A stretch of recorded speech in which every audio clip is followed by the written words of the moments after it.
We had one player say she was playing, she's like, I was afraid to roll the dice. She said, I was scared because I didn't know what circumstance would come up that would impact me.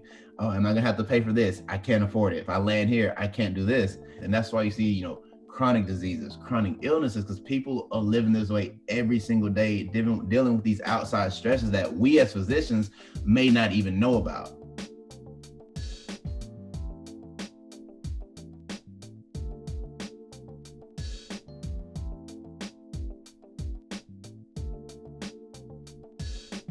I'm Dante Zanders. I'm currently a second-year medical student at Mercer University School of Medicine here in Georgia. I was part of a group of interest group, like presidents and vice presidents, and we were trying to get a simulation lab set up for second years where we would do like a suture clinic.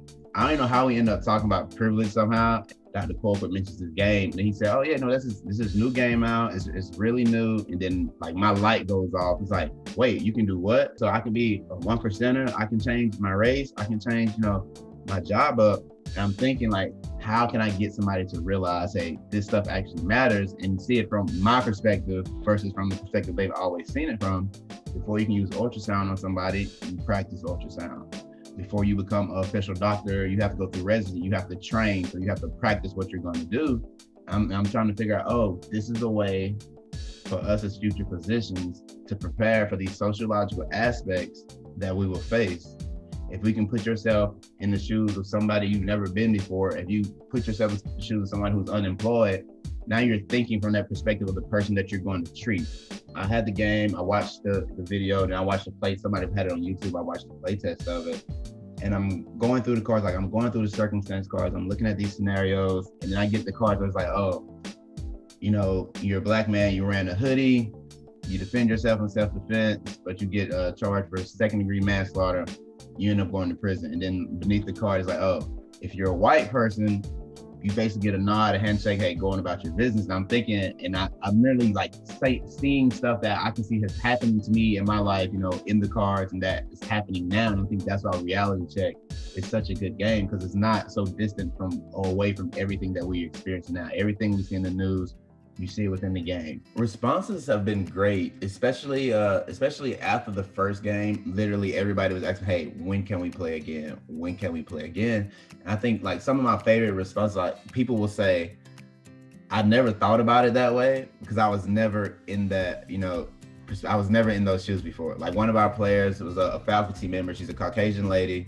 And one of her circumstance cards, she was male, she was black. I think she was lower class. But what happened was she's like, oh, I got pulled over and arrested for driving while black. And then she talked about how she had to adopt a child. And then she ends up getting arrested. Now she's thinking like, I'm in jail and my child is out there. And I have to think about that. It's like, how am I going to get out and deal with that issue? So Reality Check brings in these multiple layers. Like, oh, I just didn't go to jail. Now I'm in jail.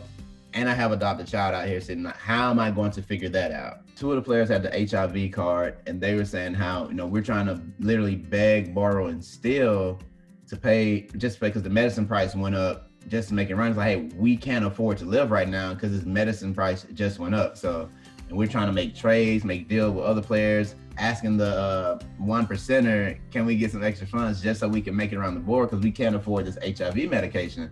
Players get into the game, they're like, oh, I can actually win. I don't know what this scenario is going to happen here, but oh, I can do this, I can do that. I can trade with this player, we can work together. Players were voting on the government cards, they were voting on bills. Then you had people like, hey, I kind of want this bill passed. How can I influence this 1%er, to push this money forward to get this happen? Then you start seeing people trying to like, hey, let's work together on this and see how we can get this done. Like everybody wants to win the game. So they're going to try to figure out how can they win it from this perspective. Oh, I may be unemployed, but somehow I can work the system and figure it out to get there because I want to win. I want to get these life achievements no matter what. And I think that's why I like Reality Check. I feel like no matter how many times you play it, you go, because we're learning, and me and Dr. Colquitt talk about this, like we learn something new. The couple times that we played it, we see different perspectives from it. We learn something new each time we play the game. Players are learning something new about themselves each time they play the game. We talk about these things, you get a lecture on it. You talk about how important this is or how you need to view something from somebody else's perspective. But just talking about it doesn't get the job done.